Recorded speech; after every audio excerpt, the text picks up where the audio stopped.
You are most welcome student. 10th class का math और exercise 3.4 में इसका जो पहला क्वेश्चन दे रखा है वो पहले क्वेश्चन में 4 पार्ट दे रखे हैं, उनको हमको विलोपन विधि और प्रतिस्थापन विधि से सरल करना है और फिर बताना है कि कौन सी विधि उपयुक्त है, कौन सी विधि सरल है। तो क्वेश्चन 1 का पहला पार्ट देखते हैं। इसमें जो हमको समीकरण युग्म दे रखा है वो दे रखा है x + y = 5 और 2x - 3y = 4। तो यहाँ पर हम समीकरण 1 से और समीकरण 2 से देखते हैं। तो समीकरण 1 और 2 में हमको एक चर को खत्म करना है, तो हम समीकरण फर्स्ट में इसलिए 3 की गुणा कर लेते हैं और समीकरण सेकंड में उसको जोड़ लेते हैं। तो हम यहाँ पर लिखेंगे समीकरण फर्स्ट में 3 की गुणा करके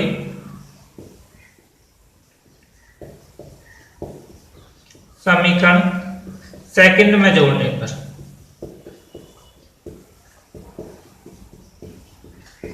तो यहां पे हो जाएगा 3x + 3y = 3 × 5 = 15, 2x - 3y second समीकरण लिख रहे हैं = 4। इनको जोड़ेंगे तो ये कैंसिल आउट और 3 और 2 5, 5x हो जाएगा और यहाँ पे ये हो जाएंगे आपके 15 और 4 19। x की वैल्यू आ जाएगी आपकी 19/5, 19/5 आ जाएगी। x की वैल्यू रख देंगे समीकरण 1 में, तो x का मान समीकरण 1 में रखने पर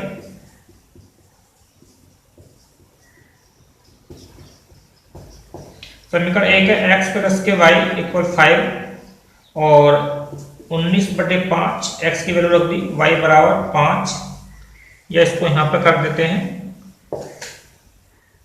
y बराबर हो जाएगा 5 - 19/5।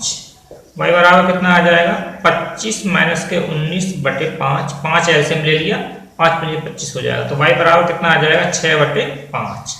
तो आपके आंसर आ गए हमारे x बराबर 19/5 और y बराबर 6/5। अब इसी क्वेश्चन को करना हमको प्रतिस्थापन विधि से। इसको रब कर देते हैं।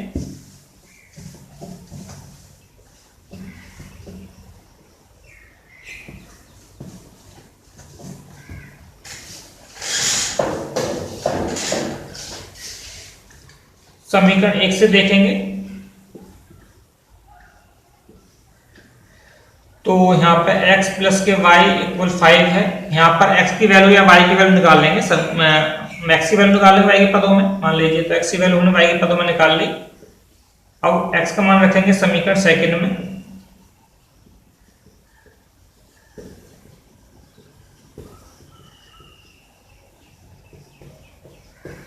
तो समीकरण सेकंड है 2x - 3y = 4। x की वैल्यू आ जाएगी 2 तो बाहर जाएगा ही, 5 - y - 3y = 4। अब यहाँ पे इसकी 2 की मल्टीप्लाई करेंगे तो 2 × 5 = 10 - 2y - 3y = 4 और ये तो हमारा हो जाएगा -5y = 4। इसको ले जाएंगे माइनस के, ये आपका आ जाएगा 10, तो -5y = आ जाएगा -6 या y की वैल्यू आ जाएगी -6/-5, माइनस से माइनस कैंसिल और ये आपका y = आ गया 6/5। y का मान समीकरण फर्स्ट में रख देते हैं, y का मान समीकरण फर्स्ट में रख देते हैं।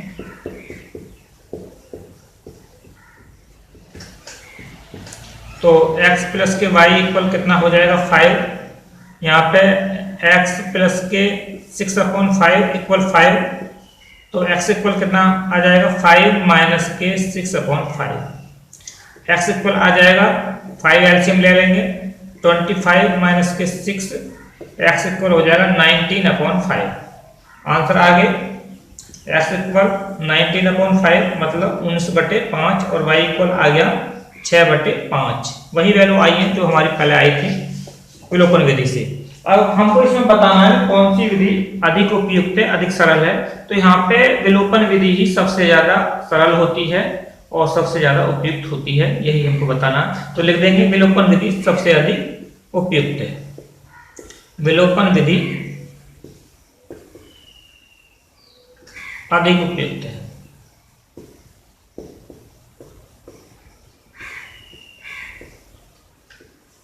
इसके बाद में इसके जो पार्ट हैं 3 वो अपना आप करने हैं।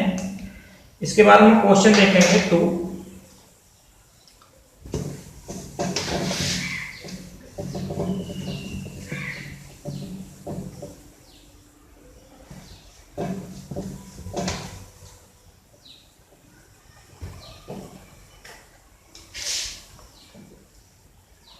क्वेश्चन नंबर 2 में भी पार्ट है और इसका हम पहला पार्ट देखेंगे। इसमें हमको पार्ट दे रखे हैं निम्न समस्याओं में रेखीय समीकरणों के युग्म बनाइए। जो समस्या दे रखे हैं उनका रेखीय समीकरण का युग्म बनाना और फिर उनको हल करना है और विलोपन विधि से हल करना है। तो पहला क्वेश्चन दे रखा है, पहला पार्ट दे रखा है, यदि हम अंश में 1 जोड़ दें तथा हर में 1 घटा दें तो भिन्न 1 में बदल जाती है। यदि हर में 1 जोड़ दें तो यह 1/2 हो जाती है। वह भिन्न क्या है? तो यहाँ पे हम मान लेंगे भिन्न के अंश और हर। तो माना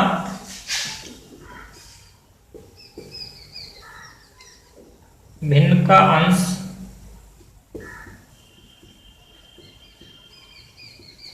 बराबर x और हर बराबर y। तो भिन्न कितनी बन जाएगी? भिन्न होता है अंश बटे हर, तो ये होगा x बटे y। अब प्रथम शर्त से देखेंगे। प्रथम स्थिति में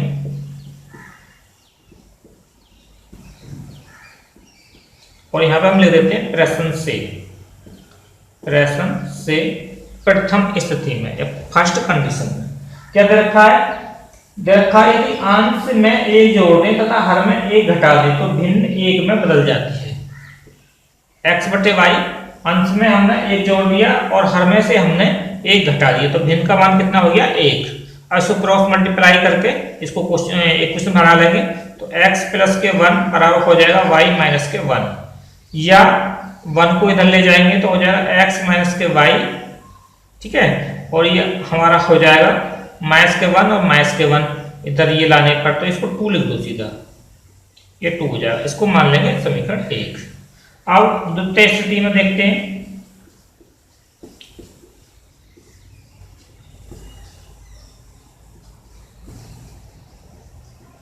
इसमें क्या है कि हर में 1 जोड़ दें, हर में 1 जोड़ना है, हर में 1 जोड़ दिया तो भिन्न कितनी हो गई? 1/2। अब फिर ये इसको इक्वेशन बनाना है तो यहाँ पर हो जाएगा 2x इक्वल y प्लस के 1, या ये हो जाएगा 2x माइनस के y इक्वल 1। ये होगी समीकरण 2। समीकरण 2 और 1 को हमको हल करना है तो देखते हैं कैसे हल होगी। समीकरण 1 है x माइनस के y बराबर माइनस के 2, विलोपन विधि से हल करना है 2x माइनस के y बराबर 1। तो दोनों समीकरणों को क्या करते हैं? हम आपस में हम घटा देते हैं, ठीक है। दोनों समीकरणों को हम आपस में घटा देते हैं।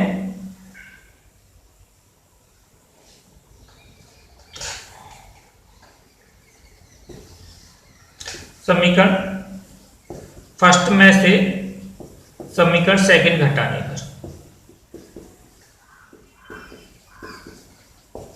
तो समीकरण फर्स्ट है हमारी x माइनस के y बराबर माइनस के 2 और ये 2x माइनस के y बराबर 1। घटाने पे नीचे के साइन चेंज हो जाते हैं तो ये यहाँ पे हमारा बचेगा माइनस के x और y कैंसिल हो जाएंगे, प्लस माइनस के हो गई। तो यहाँ कितना बचेगा? माइनस के 2 और 1 3। तो x इक्वल कितना हो जाएगा? 3। x इक्वल आ जाएगा 3। अब x का मान रख दो समीकरण 1 में। x का मान समीकरण 1 में रखने का, फर्स्ट में रखने का, 1 में रखने पर 1 लिखा तो 1 लिखेंगे। अब ये है हमारा x माइनस के y इक्वल माइनस के 2, ये इतना है। तो x का मान कितना? 3 माइनस के y माइनस के 2 माइनस के y बराबर हो जाएगा माइनस के 2 माइनस के 3 माइनस के y बराबर हो जाएगा माइनस के 5 या y बराबर हो जाएगा 5। तो भिन्न कितनी आ जाएगी? हमने भिन्न माना था x बटे y। x और y की वैल्यूज कितनी आ गई? 3 और 5। तो हमने वैल्यू रख दी तो 3/5 बन गई। भिन्न कितनी बन गई? 3/5। यही इसका आंसर है। इसके बाद में अब इसका सेकंड पार्ट देखते हैं। सेकंड पार्ट क्या है? 5 वर्ष पूर्व नूरी की आयु 5 वर्ष पूर्व नूरी की आयु सोनू की आयु की 3 गुनी थी। 10 वर्ष पश्चात नूरी की आयु सोनू की आयु की 2 गुनी हो जाएगी। नूरी और सोनू की आयु कितनी है? आइए सेकंड पार्ट देखते हैं।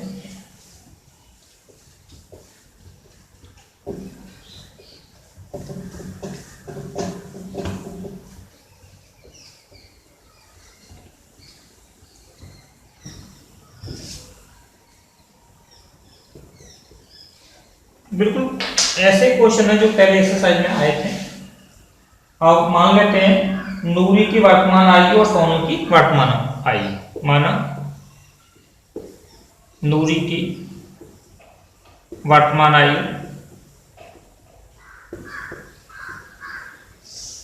बराबर x वर्ष और दूसरा क्या कौन है? सोनू। सोनू की वर्तमान आयु बराबर y वर्ष। ये हमने अब प्रश्न से देखते हैं। प्रश्न में क्या कंडीशन है? शर्तें हैं प्रश्न से। प्रथम स्थिति में 2 स्थिति है।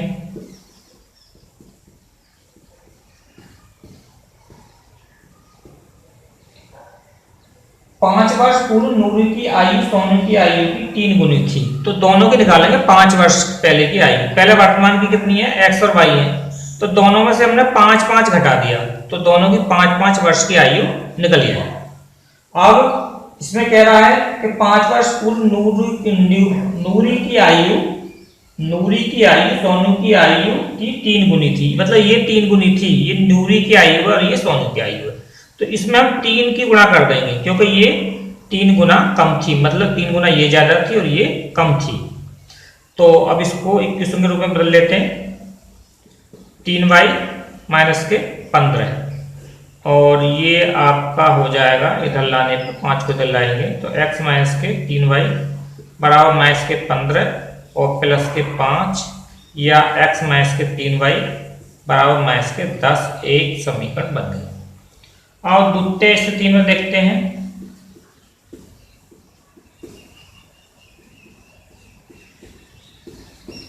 इसमें क्या है?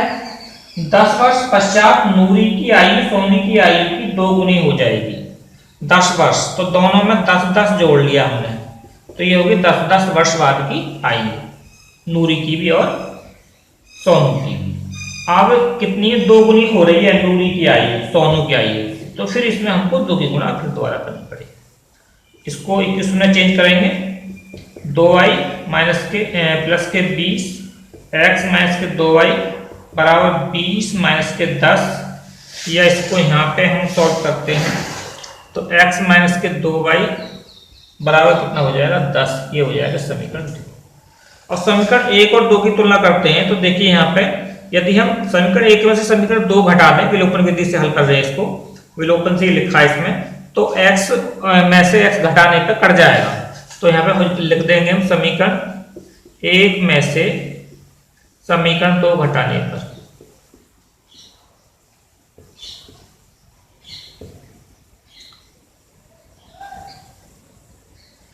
तो समीकरण 1 है x माइनस के 3y बराबर माइनस के 10 और ये है हमारी x माइनस के 2y बराबर प्लस के 10।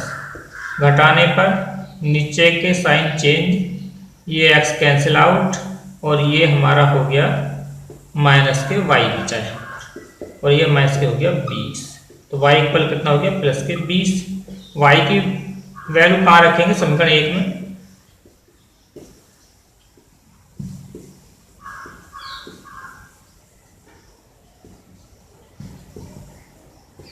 x माइनस के 3y बराबर माइनस के 10, x माइनस के 3 गुणा 20 बराबर माइनस के 10, x बराबर कितना हो जाएगा? माइनस के 10 और प्लस के 20 या 60।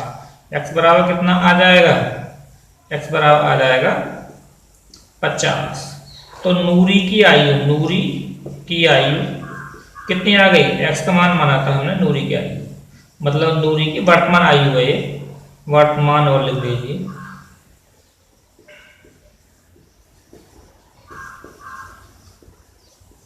एक्स माना था हमने, 50 वर्ष आ गए। और सोनू की वर्तमान आयु, आंसर जरूर ढंग से लिखना है। सोनू की वर्तमान आयु, पूरा सवाल आप सही कर लोगे और आंसर सही नहीं लिखोगे तो पूरे मार्क्स नहीं मिलेंगे। तो ये आपका है y की वैल्यू, और ये कितनी आई की हमारी y की वैल्यू 20 वर्ष।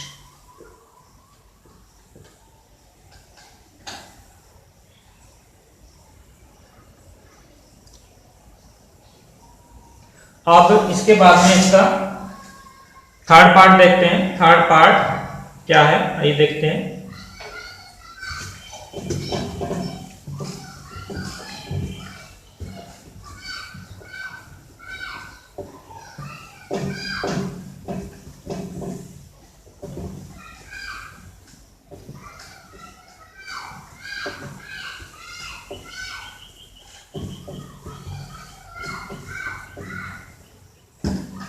थर्ड पार्ट है, दो अंकों की संख्या के अंकों का योग 9 है।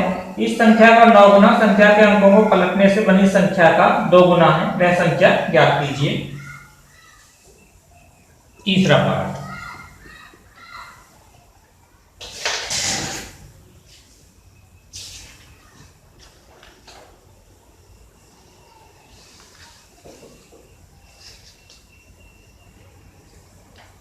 माना इकाई का अंक बराबर x और दहाई का अंक y मान लेते हैं। चलिए दहाई का अंक उल्टा ही मान सकते थे, उसको x इसको y में मान सकते थे। तो संख्या कितनी बन जाएगी? संख्या बन जाएगी हमारी 10y प्लस के x, क्योंकि इकाई दहाई की वैल्यू 10 होती है, इसलिए 10 गुणा y बन गई। अब प्रश्न से देखेंगे और प्रथम शर्त से देखेंगे। प्रथम कंडीशन में क्या शर्त लगी हुई है ये देखते हैं। प्रथम स्थिति में वो कह रहा है संख्या के अंकों का योग 9 है। तो संख्या के अंकों का योग कितना 9 है, तो अंक हमारे कितने y प्लस एक्स बराबर कितना आ गया 9, या इसको x प्लस के y बराबर 9 लिख सकते हैं। और ये समीकरण फर्स्ट बन गई, बहुत आसान तरीके से बन गई। दूसरा क्या है, संख्या का 9 गुना अंकों को पलटने से प्राप्त संख्या का 2 गुना। संख्या का 9 गुना और अंकों को पलटने से प्राप्त 2 गुने के बराबर है। तो संख्या कितनी है हमारी 10y प्लस x, इसका कितना चाहिए हमको 9 गुना, तो 9 गुना कर दे। और संख्या के अंकों को पलटने से संख्या जो बनेगी, देखिए वो संख्या बन रही है हमारी 10y प्लस x, और अंकों को पलटेंगे तो बन जाएगी 10x प्लस के y। तो यहाँ पे लिखेंगे 10x प्लस के y कितने गुने के बराबर है 2 गुनों के।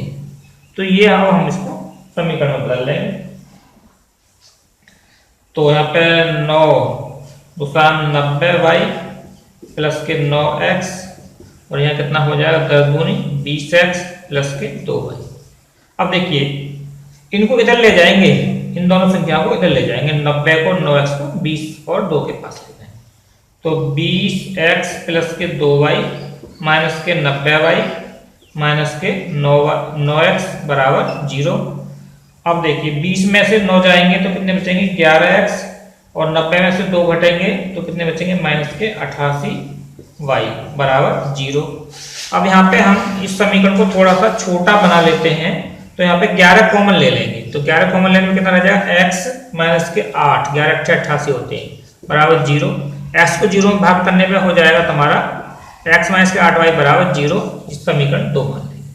अब समीकरण 1 और 2 को देखते हैं। समीकरण 1 और 2 को आपस में हम घटा दें तो हमारा विलोपन विधि से एक चर का विलोपन हो जाएगा, विलुप्त हो जाएगा एक चर। तो समीकरण 1 में से समीकरण 2 घटाने पर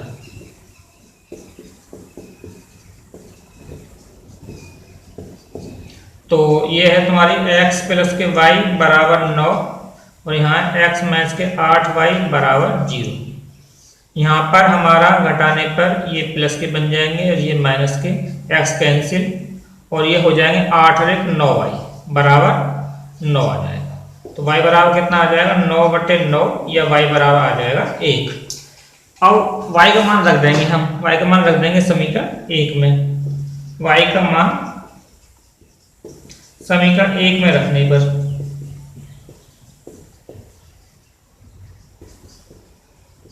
तो समीकरण 1 है x प्लस के y बराबर 9, x प्लस के 1 बराबर 9, या x बराबर कितना आ जाएगा 9 माइनस के 1, x बराबर आ जाएगा 8। अब हम यहाँ पे संख्या लिखेंगे, संख्या कितनी आई है, x और y के मान हमारे पास निकल आए ना। तो संख्या थी 10y प्लस के x, ये थी ना, तो रखेंगे 10, y का मान कितना है 1 प्लस के 8, तो संख्या 10 एकम 10 और 8 18, संख्या कितनी आ गई हमारी 18। तो यही आंसर है। इसके बाद में इसका फोर्थ पार्ट देखते हैं, चौथा पार्ट।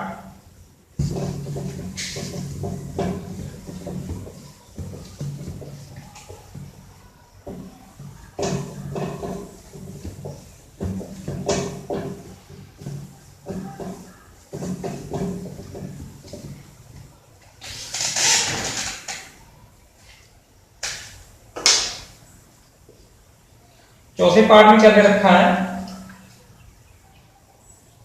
मीना रुपए 2000 निकालने के लिए बैंक गई। उसने खजांची से रुपए 50 तथा रुपए 100 के नोट देने के लिए कहा। मीना ने कुल 25 नोट प्राप्त किए। ज्ञात कीजिए कि उसने रुपए 50 और रुपए 100 के कितने कितने नोट प्राप्त किए।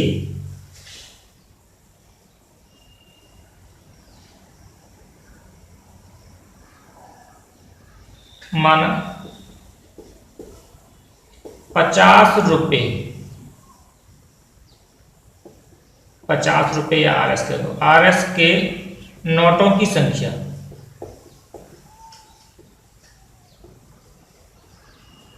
बराबर x, और 100 RS रुपए के नोटों की संख्या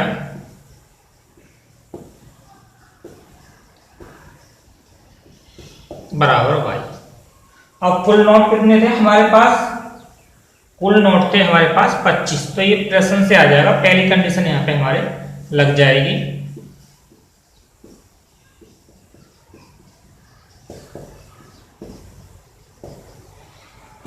x प्लस वाई, कुल नोट थे 25, तो ये हमारा एक समीकरण बन गया यहाँ पर। और दूसरी स्थिति में हम पाते हैं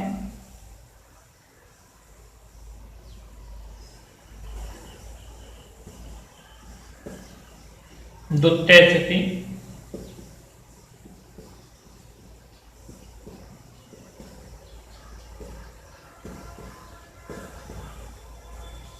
द्वितीय स्थिति में हमारे जो 50 रुपए के जो नोट है उनका मूल्य कितना हो जाएगा भाई, 50 रुपए के नोटों का मूल्य कितना हो जाएगा, 50 रुपए वाले x नोट है ना, x नोटों का मूल्य तो कितना हो जाएगा, 50 गुणा x हो जाएगा, 50x हो जाएगा। और हमारे रुपए 100 वाले, 100 रुपए वाले, 100 रुपए, 100 रुपए वाले नोटों का मूल्य, y नोटों का मूल्य, तो ये कितना हो जाएगा हमारा 100y, कितना हो जाएगा ना। अब हमारे पास कुल नोटों का मूल्य कितना है, कुल नोटों का मूल्य है हमारे पास 2000, कुल नोटों का मूल्य, क्योंकि कुल नोटों का मूल्य कितना है 2000 है, और यहां से कितना बन जाएगा 50x प्लस के 100y बराबर 2000, कितना बन जाएगा ना। अब यहां पर हम 50 कॉमन ले लेंगे तो बन जाएगा x प्लस के 2y बराबर 2000, और x प्लस के 2y बराबर 2000 में 50 का भाग कर देंगे इधर लाकर, तो ये बन जाएगा हमारा x प्लस के 2y बराबर, भाई 1 0 खत्म, 5 चौक 20, 400 बन जाएगा। ठीक है, अब ये बन गया हमारा 400 नहीं 40 बनेगा, क्योंकि 1 0 तो खत्म और 50 चौक 240 बनेगा। तो ये बन जाएगा समीकरण 2। अब समीकरण 2 और समीकरण 1 को देखते हैं। समीकरण 2 में, समीकरण 1 में से समीकरण 2 घटाने पर वही कंडीशन बन रही है। समीकरण 1 में से समीकरण 2 घटाने पर, तो यह है x प्लस के y बराबर 25 और यह है x प्लस के 2y बराबर 40। घटाएंगे, घटाने पर माइनस के हो गए, तो यहाँ x कैंसिल, कितना बचा, माइनस के y बचा, और यहाँ 40 में से 25 घटेंगे तो माइनस के 15 रह जाएंगे। तो y बराबर कितना आ जाएगा, 15। और y का मान कहाँ रख देंगे, समीकरण 1 में।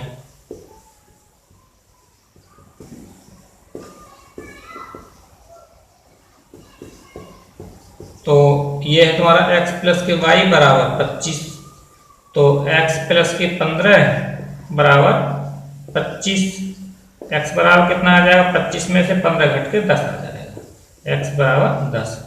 तो हमारे 50 रुपए के नोटों की संख्या कितनी हो गई, लिख देंगे 50 रुपए के नोटों की संख्या कितनी मानी थी हमने, x, और ये कितनी आ गई हमारी 10। और 100 रुपए के नोटों की संख्या कितनी मानी थी हमने, y, और ये कितनी आ गई 15। तो यही आंसर है, 10 और 15। इसका लास्ट का पार्ट है, इसके बाद में एक्सरसाइज खत्म हो जाएगी। इसका लास्ट का पार्ट और देखते हैं।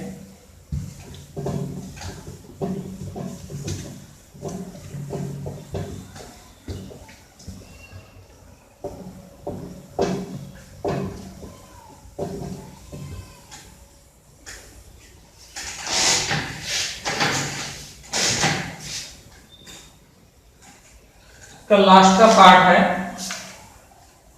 किराए पर पुस्तकें देने वाले किसी पुस्तकालय का प्रथम 3 दिनों तक एक नियत किराया है तथा उसके बाद प्रत्येक अतिरिक्त दिन का अलग किराया है। सरिता ने 7 दिनों तक एक पुस्तक रखने के लिए ₹27 अदा किए, जबकि तुलसी ने एक पुस्तक 5 दिनों तक रखने के लिए ₹21 अदा किए। नियत किराया तथा प्रत्येक अतिरिक्त दिन का किराया ज्ञात कीजिए। तो देखिए, इसको मान लेते हैं।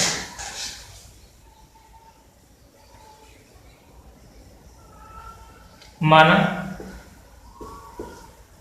प्रथम 3 दिन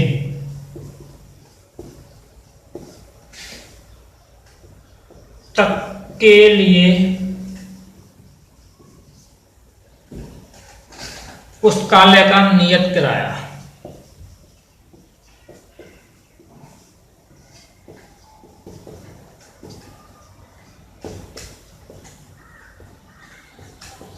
बराबर x रुपये मान लिया हमने, और उसके बाद प्रत्येक अतिरिक्त दिन का किराया y रुपये। 3 दिन के बाद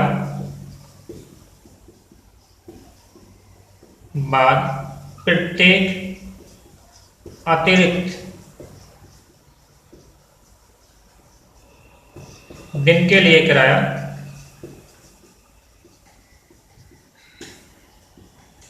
बराबर y रुपये मान लिया। क्या माना हमने, 3 दिन तक तो किराया उसका x रुपये रहेगा, और उसके बाद में अतिरिक्त दिन के लिए प्रतिदिन y रुपये देना पड़ेगा। तो हमारा प्रश्न से देखेंगे, प्रथम स्थिति में देखेंगे,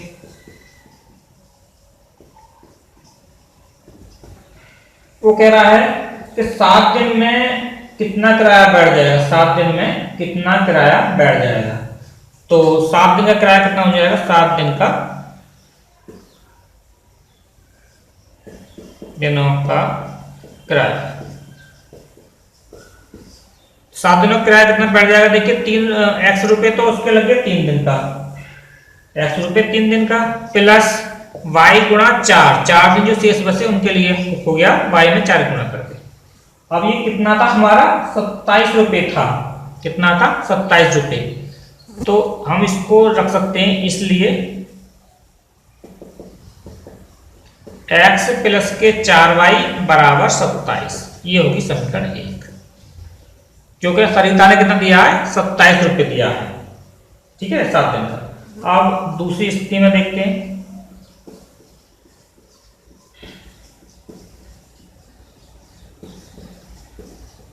द्वितीय स्थिति में क्या है, 3 दिन का किराया, उसमें 5 दिन का किराया, ठीक है, 5 दिन का किराया कितना दिया है उसने, 21 रुपये। तो 5 दिन का किराया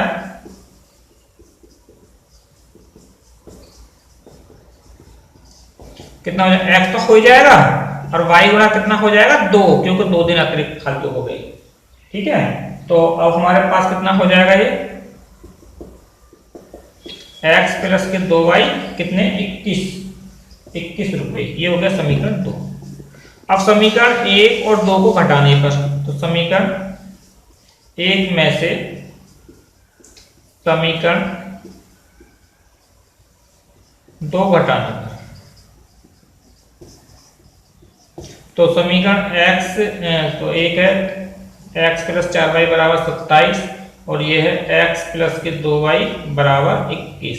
घटाने पर नीचे के sign change, x cancel, 2y बचेंगे प्लस के और 27 में से 21 घटेंगे तो कितने बचेंगे, 27 में से 21 घटाकर 6 बचेंगे। आप देखिए y की वैल्यू निकालेंगे तो y इक्वल हो जाएगा 6/2 या y की वैल्यू आ जाएगी 3। y का मान रख देंगे कहाँ, समीकरण 1 में, 2 में भी रख सकते हैं।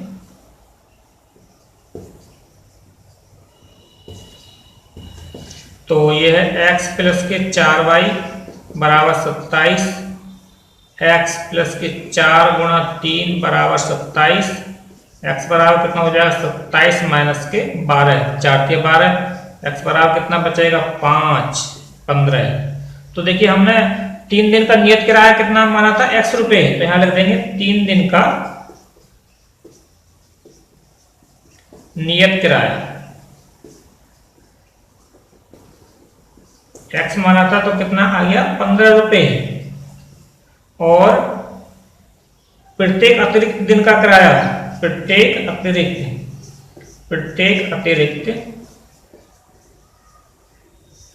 दिन का किराया, प्रतिदिन किराया प्रत्येक अतिरिक्त दिन का किराया कितना हमने माना था, y, और y की वैल्यू कितनी आ गई, 3 रुपये। तो ये आंसर आ जाएंगे कितने, 15 और 3 रुपये। तो स्टूडेंट इसी के साथ जो है एक्सरसाइज 3.4 आपकी खत्म हो गई है।